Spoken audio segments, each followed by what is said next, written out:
with India's top portfolio managers on Alpha Moguls. Thursdays only on Bloomberg Quint.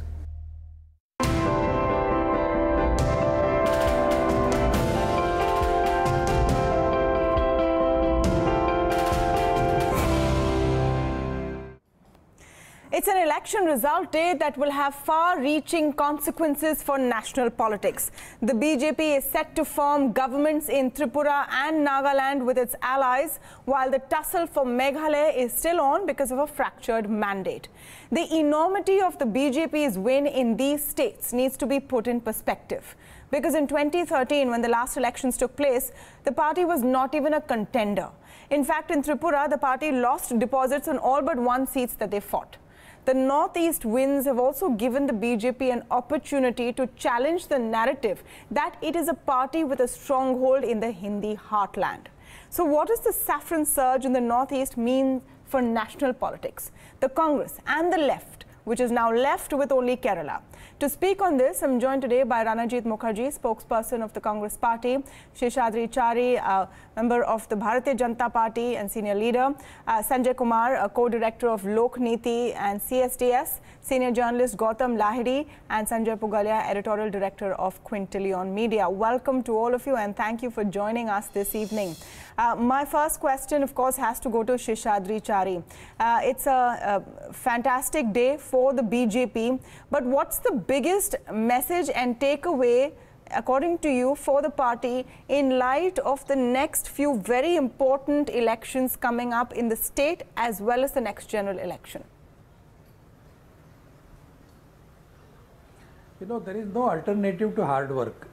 And it's not that the BJP has won by either fluke or sheerly by luck. It's sheer hard work and very effective election management that the BJP has done in all the three states. Of course, I mean, we didn't expect that we will be doing this bad in Meghalaya. But I think even in Meghalaya, we still have a chance that it could be a non-Congress government, and BJP will try and see to it that the Congress is not able to form a government in Meghalaya also. So this verdict speaks. In fact, this verdict is the verdict for the hard work that the BJP has done, and all the kind of anti-propaganda that was done against the BJP, nothing of that has worked.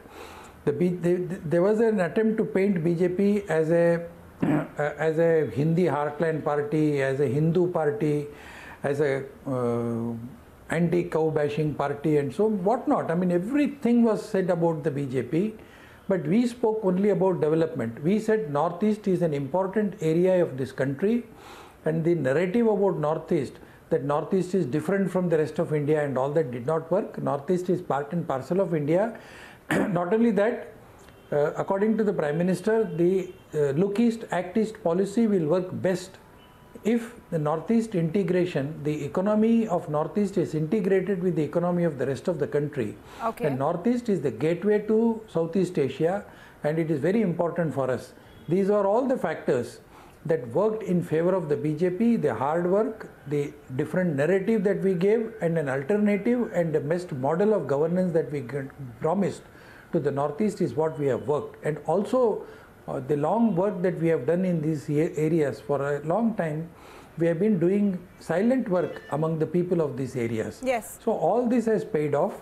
So absolutely. I think the opposition, especially the Congress and the CPM, should now stop BJP bashing and work with us as a constructive opposition. Okay, Sheshadri Chari listed a large number of reasons why they have won in the Northeast. Ranajit Mukherjee, perhaps one more reason is that the Congress just gave up the fight before it even started. It could be one of two things. Either the voters of these three states in the Northeast are not important to the Congress party, or there was some kind of a strategy which just didn't work. But you have, in a way, contributed to the BJP's win, haven't you? Because there was no fight in Tripura, no fight in Nagaland, and we can see it in the results. Well, when you say that we given up the fight before it started, that's very contrary to the entire election campaign that was fought out in Tripura and Meghalaya. And Nagaland is, of course, a very special case, and I'll talk about that separately. In Tripura, for example, the entire Congress leadership, starting from Pondicherry Chief Minister Narayanaswamy to Prithviraj Chavan to Harish Rawat, and these were general secretaries. These are gentlemen leaders who, as general secretaries, used to be in charge of Northeast. They have all been there. They have all campaigned. Now we need to understand in context what has happened in Tripura. If you look at the country's polity today, BJP versus Congress has shaped out over there also. So today in Tripura, for years, for decades, the Congress has stood as the anti-CPM vote base. We have not definitely agreed that we have not been able to hold on to that, and the vote base has shifted from the CPM to the BJP as the winner of this particular election. But at the same time, we have now a BJP versus Congress aligned state, because CPM, as we can all see, is clearly over. It is because of the Congress that it was over in 2011 in Bengal. Now that it is over in Tripura, you will see that this 45% vote share, or whatever 16 seats that the CPM is talking about, will collapse tomorrow morning, and it is the Congress that will raise up the flag for actual development in Tripura. No, but I don't understand how you will do that. You have 0 seats. You have 0 seats in Tripura. You have 0 in Nagaland. Your vote share has been decimated. I don't know what flag you're talking about, Mr. Mukherjee. It's just about seats. In that case, politics is only a 5-year game if it's just about seats, because 5 years back the BJP was 0 seats. So it's not just about 0 seats. It's also about intent. In Tripura, the Congress has clear intent, especially with the candidates that we put up, youngsters, in order to build the next generation leadership. But, okay. When you look at the 2013 figures, the Congress was 36%, the entire and the CPM at that time would have been 54-55%. Obviously, a shift of about 15 to 20% has happened from the CPM. So in Tripura, you see, the vote is either you're for the CPM or against the CPM has lost about 4% vote share from 2013. The big loss has been from the Congress, which had a 30% odd vote share. My question is, why did you go into snooze mode before the elections instead of thinking of the next 5 years? Sir, your party president is not in the country today, self-declared. He has gone to meet his grandmom at a time when your party is flailing. This party is not just, the Congress president was very much there during the campaign. He has his own. He has his own right to be. I think the Congress leaders are in the in 24 Akbar Road. Congress general secretaries are there. Congress, in fact, the leadership is right now in Meghalaya as we speak, in Shillong. Shri Ahmed Patel, Shri Mukul Wasnik, Kamal Nath. So unlike the BJP, we are not exactly a one-person party. So why is it that it has to be about the Congress president being in country or not? Okay. What one has to look at is where the Northeast is going with the BJP. Now, if I come to Nagaland, now for the last, from 2003, as a matter of fact, Nagaland has been merely playing musical chairs with the BJP calling the shots. When you look at the last 3 years, there have been like, four chief ministers between Shirozali, Zeliang and Rio, and now back to Rio or Zeliang, because now NPF is also saying that they're going to support BJP. Exactly. Let's take a look at development. I listened to the BJP leaders today, the national president, Mr. Chari, Mr. Ram Madhav, and they talked about development.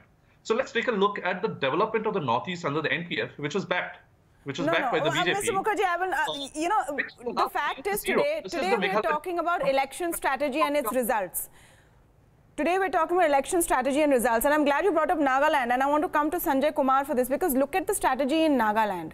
You basically, if it's musical chairs, the BJP has made sure it's sitting on all chairs. Whether it's the NPP or NDPP or the NPF, they've made sure that they're going to form a government comfortably in Nagaland. That was stitched up even before the elections. In terms of sheer strategy, what kind of a phase does the Congress seem in? What is your take on the numbers today, Mr. Sanjay Kumar? No, I find it very strange that even after this kind of a result in, say, Tripura and in Nagaland, though they have done well in Meghalaya, still the Congress spokesperson is just trying to justify and to say that they have done well. And this is a very sorry state of Congress, and I think this denial mode is actually resulting in what is happening to Congress state after state.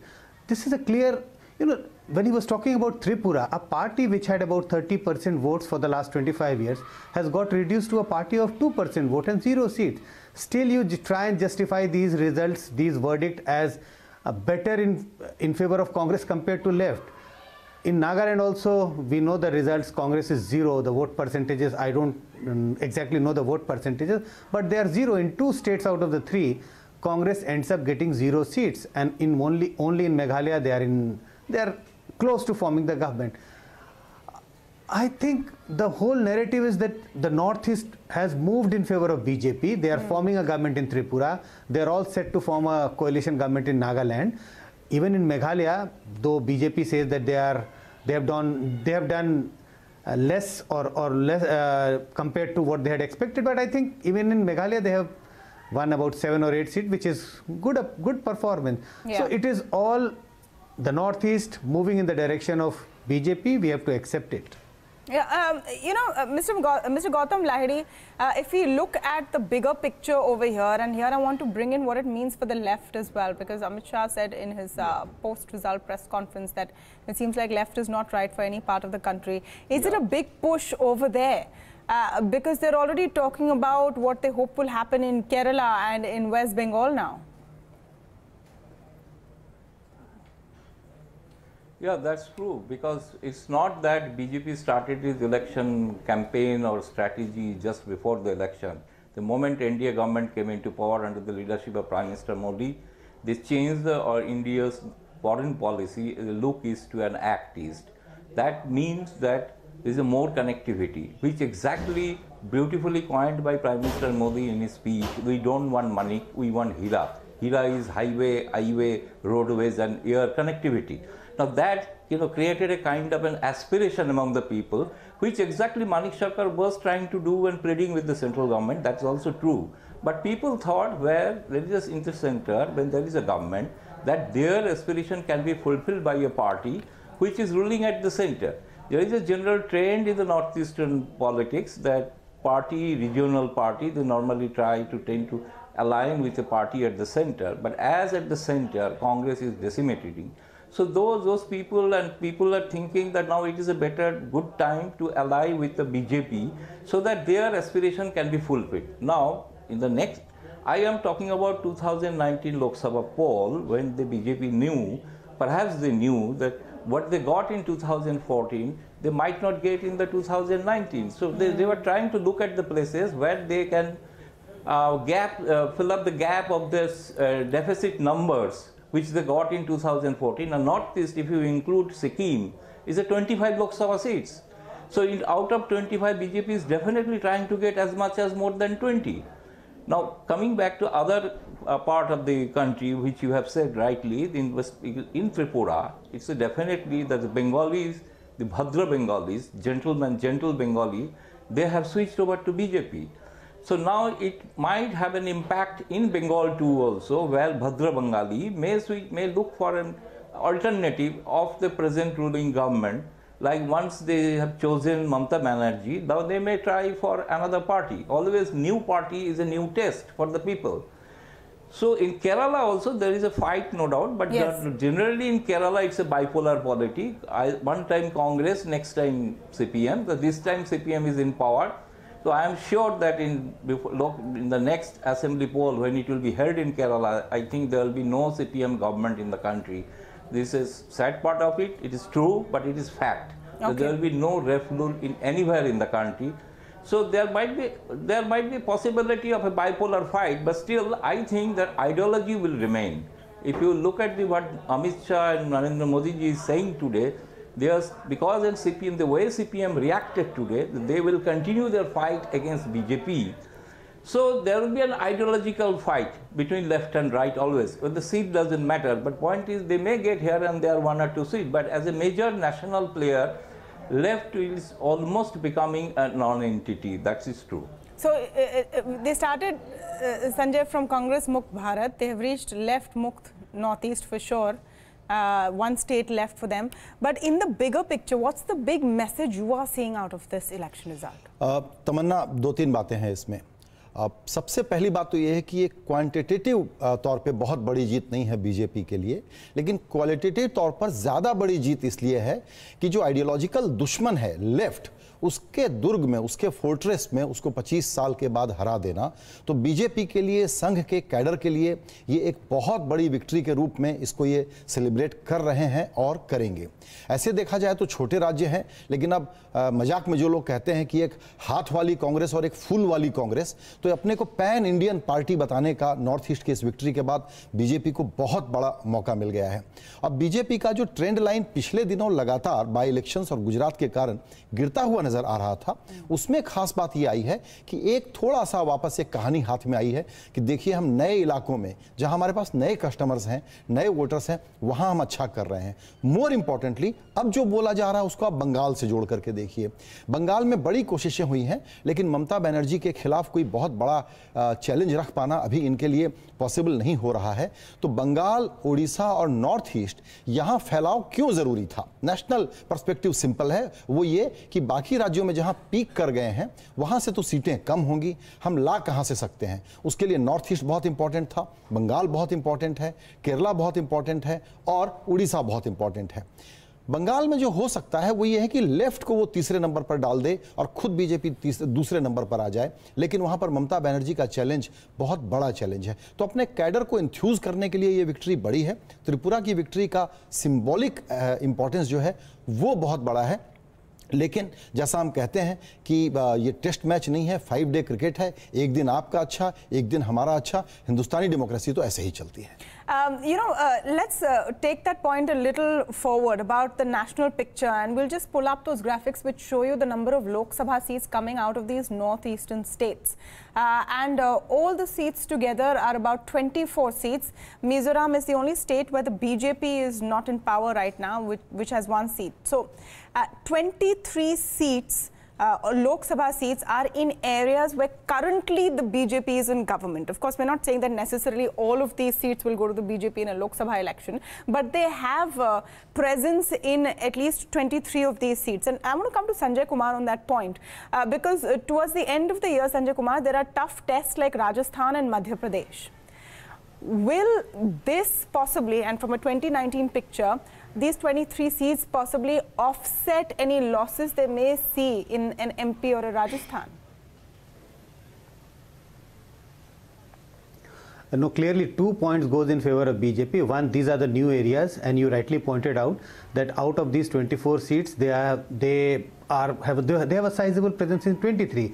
So in the 2019 election, BJP is definitely going to increase its tally in the northeastern state. These are all, most of the victories to BJP has come after 2014 election. So definitely BJP is going to make up with some of the losses it might occur in the states which you have mentioned, the Hindi heartland. They had already peaked in Rajasthan, Gujarat, Madhya Pradesh, or even in Chhattisgarh. So definitely this is the new area, and new area means still there would be a lot of attraction for BJP. So definitely these gains from northeast, BJP will compensate for, if at all there is some losses in the Hindi heartland. Shishadri Chari, I want to come now to a bit of the strategy that the BJP showed in its campaign in all of these northeastern states. Because to see this entire situation in its enormity, one has to realize that these states are tribal dominated, minority dominated areas where people eat beef and continue to do so. And the BJP went there and adapted. You took on rebels from other parties, made your stance on beef eating clear in these states, which is very different from the rest of the states in the country. Does it show, an ability to adapt by the BJP to whichever situation is required? I just want to give an example. When the Prime Minister did his speech a little while ago, he paused for the Azan for a few minutes. Is the BJP putting out a very different face before 2019 is my question. These are all not just symbolic gestures, but we sincerely believe that we have to respect the sentiments of the people. An overwhelming majority of people in Uttar Pradesh are Hindus, and they have a reverence for cow. So we have to respect those sentiments. But if a section of the people in the northeast think that the government has no right to interfere in the way we eat and with the way we dress, and these are all certain traditions that we have been following. We should respect those traditions. I'll give you another example. You know, one of the persons in the Northeast who was a very respected figure was Rani Gaidinliu. Now, she was the one who fought against the British. The British never wanted the Northeast to be an independent country. They wanted the Northeast to be an independent country. They did not want it to be given freedom at all. In such a situation, she fought against the British. But the British left in 1947 and handed over Northeast to the government, the central government. After that, no government till Narendra Modi became the Prime Minister, nobody even remembered such persons. Look at the Hornbill Festival in Nagaland. It's a festival that showcases the traditions of Northeast. This never happened. This is the first time the government gave grants to those people who are performing artists. They have done a lot of things. So these are all just not gestures. No, Mr. Chari, it also shows a flexibility. It shows a political commitment towards the people. No, I'm asking that question because it shows it shows a political flexibility. Absolutely, but so this flexibility is not part of strategy. What I am trying to say is, yes, BJP showed flexibility, but it is not flexibility out of electoral adjustment. It is a flexibility based on the basic principles that we believe in. Well, so this is what people respect and this is what people appreciate. Okay, I don't know if, some would call it opportunism, some would call it flexibility, but Mr. Mukherjee, it is clear that the BJP is ready to bend the rules when they need to. They're ready to give up on, issues which seem like no-go areas when they need to, and this is going to be trouble for the Congress party. Absolutely no, but then we need to understand this word flexibility that was just used, and Mr. Chari talked about the respect, for other traditions. So I just want to ask him, when it comes down to, and he said that this is not about electoral politics. So therefore, I presume therefore that his partner in Tripura, the IPFP, and their demand for Tripura land, he has respect and flexibility for that demand, a demand for a separate state. I presume therefore that his partner in Meghalaya, NPP, which wanted a separate Garo land, he has respect and flexibility for that demand also for a separate Garo land. I presume that the Naga Accord, which has been signed, of which none of us, speaking right now, know any word of, except for the fact that it was apparently signed in August 2015. The only two words that we know about it is the partner that it was signed in NSCIN said shared sovereignty. I presume, therefore, that Mr. Chari also is flexible and respects that we are about to give shared sovereignty to Okay, let's Chari answer that question. Mr. Chari, those are pertinent questions because as far as your alliance partners are concerned, we don't know what deal has been done. But they have asked separately for things that possibly as a national party you cannot accede to. See, this is not the time. We don't have the time and comfort to go into the details of the Naga Accord. But we have specifically said that we will respect the sentiments of those leaders with whom we have been dealing as far as Naga is concerned. But as far as sovereignty and as far as the question of integration with India is concerned, it is complete and non-negotiable. And this is what the Naga leaders have also accepted.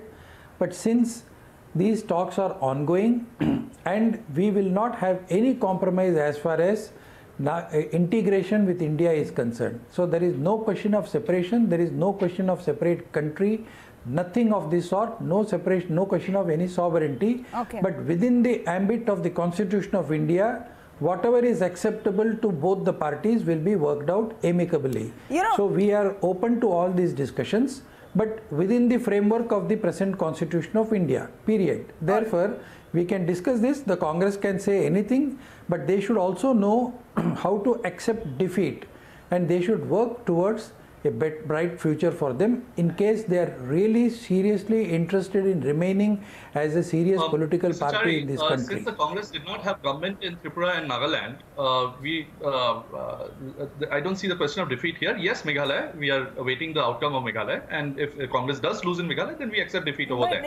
But still, I just wanted to ask you one more question, if you don't mind. Yes. One second, Mr. Mukherjee. 1 second, Mr. Mukherjee. I want to bring the sad truth about election day is no matter how, in your view or the opposition's view, manipulative the winning party may have been, or if there was hypocrisy or political opportunism, it doesn't matter once the votes are counted. They have managed to convince their allies and the electorate to vote for them. That's the hard truth today. Fair enough. And what I was trying to point out, and I think Mr. Gautam said that, the Congress spokesperson, refuses to accept reality. That wasn't what I was trying to point out.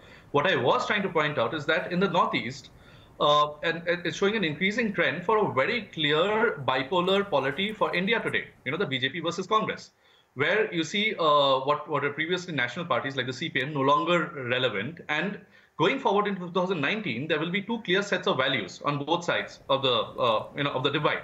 The BJP's Hindutva versus the Congress's belief in putting the constitution first. And that is what, so when you see what's happening in Tripura, I would interpret it as that, not saying that I'm not accepting what has gone wrong on the Congress. Sure. I want to come to what happened in Tripura in a little bit of more detail, and Gautam Lahiri is the right person for this because he's been tracking this very closely. The Congress had an understanding with the CPIM. Or at least that was what was reported, that Manik Sarkar is a good guy, let him fight this fight, we will withdraw. But that seems to have backfired, isn't it, Mr. Lahiri? Yeah, but it is intriguing, no doubt, that why Congress has not picked up their electoral momentum there. Even Rahul Gandhi, Congress president, went for a day, that too on a very last day. I would have expecting the Congress would vigorously campaign in the state, so that anti-CPM vote, there is a chance of dividing. But that did not happen at all. But what the BJP could convince the very vocal section of government employees that they are going to implement 7th Pay Commission, where I don't know how many state governments are implementing 7th Pay Commission, because states are reeling, heavily under financial crisis. So BJP has to give some kind of a subsidy to the state. And if they don't fulfill, I think it may boomerang in the next Lok Sabha poll. So BJP has a hard job to do. Okay. It is good that today they have won, but they have a lot of things to fulfill their promises. So even in all the northeastern states, whatever they have promised, like you see in West Bengal, the one seat Darjeeling, where they have an alliance with a party, local Gorkha party, they have assured, even included even in the manifesto, they will consider a separate statehood. Later they backed out. They know that it is not possible to give a state in such a sensitive area. Even in the northeast, I don't think there is any possibility of any bifurcation of the states. So states are so small, it's not only can give a more power to the autonomous council under 6th schedule, that can be worked out. So it will be a very challenging job for BJP, even they want to retain their popularity, what they have won till the Lok Sabha poll, what they have promised, they have to deliver. That is the main job of the BJP government at the center. Otherwise, people may react otherwise. That's an interesting point, that the bill collectors will come eventually because of all the promises they've made to the regional parties. But I want to come back to the big picture, Sanjay, and the point you were making, that in that narrative after Gujarat and by-poll results, it was seeming like the Congress-led opposition was gaining some traction. Do you see these Northeast results as a blip or as a pointer to a lack of consistency in that political aggression which is needed? I think Congress is fundamentally a lazy party, and it thinks the strategy is that we are fielding young candidates. So are you preparing them for 2024 or 2019? And they think that they are conserving energy by not spreading themselves too thin in the states where they may not do well, and CPM should get the benefit out of it. I do not think they have a comprehensive strategy. I do not think they are able to comprehend what is this Modi Juggernaut is about. And that is the problem. So you can't do this part-time and sectoral kind of narrative everywhere. You have to come up with a big idea to contain BJP's rise, and that is a big challenge. Sanjay Kumar, how do you see Northeast pushing into the elections we're going to see in the rest of 2018 state elections as well as 2019? Because remember, Amit Shah was quick to treat this as a precursor of what was to come. He's saying Karnataka is next in 2019 as well. Do you think this has energized them, or are they perhaps exaggerating how much these states can contribute, because they are small states?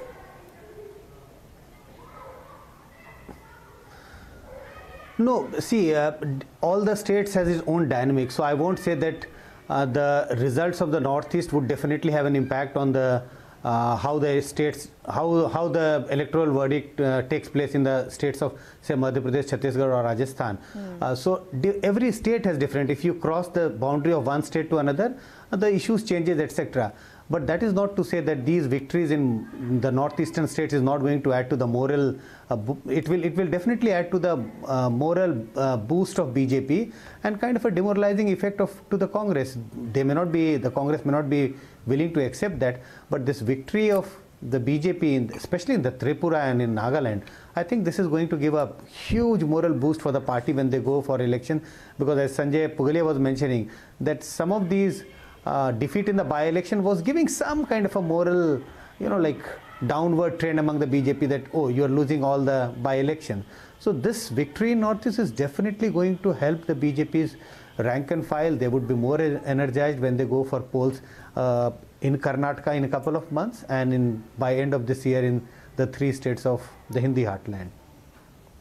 एक बात और है, जो जीता वो सिकंदर है और उसको बधाई दी जानी चाहिए, लेकिन अगर वैल्यू जजमेंट की बात करें तो जिस फ्लेक्सिबिलिटी की बात हम लोग हमेशा करते रहते हैं कि आइडियोलॉजिकल क्लैरिटी कितनी है या फ्लेक्सिबिलिटी कितनी है या कहिए अपॉर्चुनिज्म कितना है, तो बीफ पर आप वहाँ पलटी मार सकते हैं, आप हिमंता बिस्वा शर्मा को लेके आ सकते हैं, आप चर्च से जाकर के दोस्ती करने की कोशिश कर सकते हैं, आप वहाँ पर अपनी एक पार्टी का साथ छोड़ करके दूसरी पार्टी के साथ तुरंत अभी तक पावर में रहने के बाद एनडीएफ को छोड़ करके आप एनडीपीपी के साथ जा सकते हैं। इसी तरीके से एक और बड़ी बात है कि एक इंपोर्ट मॉडल पूरी तरह से मास्टर कर लिया है बीजेपी ने। जो कैंडिडेट्स इनके थे त्रिपुरा में खास करके तृणमूल कांग्रेस से इंपोर्ट करके लाए गए, कांग्रेस से इंपोर्ट करके लाए गए, तो जीत है और जीत में या लड़ाई में या जंग और मोहब्बत में हम कहते हैं लड़ाई में सब कुछ जायज़ है, बिल्कुल ठीक है, लेकिन अगर हम आइडियोलॉजिकल शुचिता की बात करें, सैंक्टिटी की बात करें और एक ईमानदारी की बात करें, तो ये जो एक पूरी लिस्ट है इस पर भी ध्यान देने की बड़ी ज़रूरत है कि बीजेपी जीतती कैसे है। जीत के लिए कुछ भी किया जा सकता है, लेकिन ये फ्लेक्सिबिलिटी किस हद तक जाएगी? And that will perhaps be a big question as we go into the rest of the elections in 2018 as well as 2019. But at the end of it, no doubt about it, big win for the BJP in the states of Tripura and Nagaland through its alliances. Meghalaya is still an ongoing fight, but they have managed to ensure that the Congress does not cross that halfway mark. Is it a precursor to the rest of the elections in this year? Will the opposition gain back its short-lived momentum that we had seen a few months ago? Well, all of that is something we'll definitely be keeping an eye on. Thank you to all of you for joining us this evening.